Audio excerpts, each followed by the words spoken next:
bienvenue dans cette nouvelle vidéo. Aujourd'hui, j'ai eu l'occasion d'aller vraiment tester les limites des batteries Enduro qui sont maintenant fournies avec les modèles de GoPro qui avant étaient un accessoire à acheter en plus.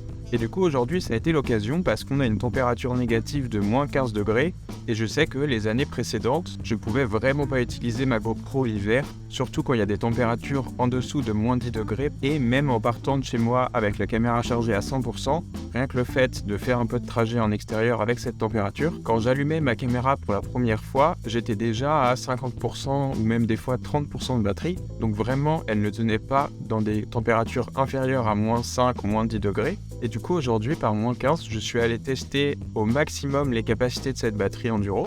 J'ai eu de la chance parce qu'il y avait un ciel dégagé, du coup j'en ai profité pour aller filmer un maximum de time warp parce que je veux vous faire une vidéo sur le mode time warp. Surtout que depuis ma dernière vidéo sur les time warp, j'ai quelques nouvelles petites astuces que je voudrais vous partager. Donc j'ai commencé à filmer pour ça, et en rentrant après plus de 2 heures en extérieur, je me suis rendu compte que ma caméra avait encore de la batterie. Je suis rentré, j'étais à 20%, alors que j'ai filmé pendant plus de 2 heures en extérieur, en faisant des vidéos en 60 images par seconde, en faisant des time warp qui sont en 5K, donc que des choses qui demandent quand même pas mal d'énergie.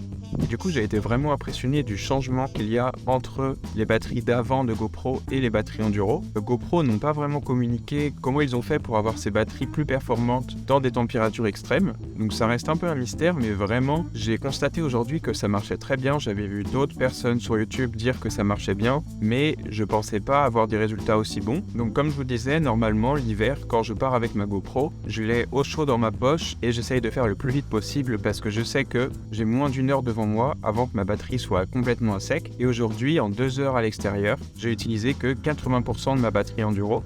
J'avais déjà remarqué ces derniers mois que même dans des températures positives, j'avais des résultats qui étaient un peu meilleurs qu'avec les batteries précédentes. Donc voilà, ces batteries ont l'air d'être plus performantes sous tous les points. Je suis content de voir que maintenant GoPro va les proposer avec leur caméra d'office et que ce ne sera pas un nouvel accessoire à acheter. Je vais continuer de la tester de toute façon parce que là on a du moins 10, moins 15, mais on va aller jusqu'à du moins 25 cet hiver. Donc je vais pouvoir vraiment tester les limites de cette batterie. Mais pour l'instant, si jamais vous vous posiez la question de si ça vaut le coup, si vous allez faire du ski ou du snowboard, je pense que ça vaut vraiment le coup, histoire de ne pas devoir emmener plusieurs batteries avec vous et devoir sur les pistes changer les batteries tout le temps. Pour moi là, par rapport à mes besoins, une batterie peut vraiment me tenir l'après-midi si je fais un petit peu attention, si je désactive le Wi-Fi sur ma caméra.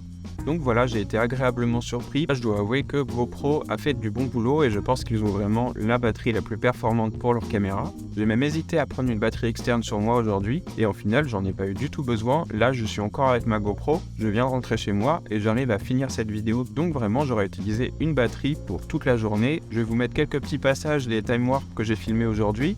D'habitude, l'hiver, je dois tout le temps finir mes vidéos au téléphone parce que la batterie de mon téléphone tient beaucoup mieux que celle de la GoPro.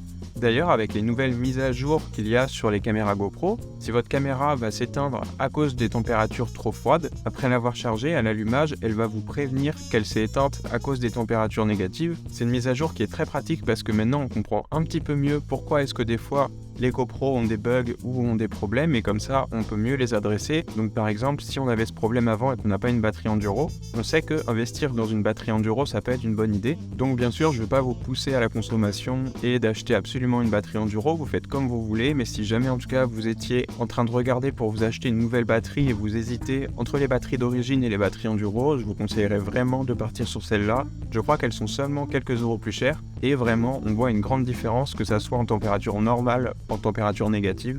Et pourtant GoPro n'a pas augmenté la capacité des nouvelles batteries, donc moi ce que je vous conseillerais c'est d'avoir au moins une batterie Enduro avec vous et après vous pouvez avoir des batteries GoPro d'origine ou même d'autres marques, par exemple Telesin font des super batteries qui tiennent très bien. Donc si jamais vous voulez pas trop dépenser, ayez simplement une batterie Enduro avec vous et comme ça pour les jours où il fait vraiment froid et vous devez être en extérieur, ça peut vraiment vous sauver cette journée si vous voulez filmer. Donc voilà, c'est tout pour ces infos. En tout cas je vous remercie d'avoir regardé la vidéo. Si jamais vous êtes abonné, on se retrouve dans la prochaine et je vous dis ciao.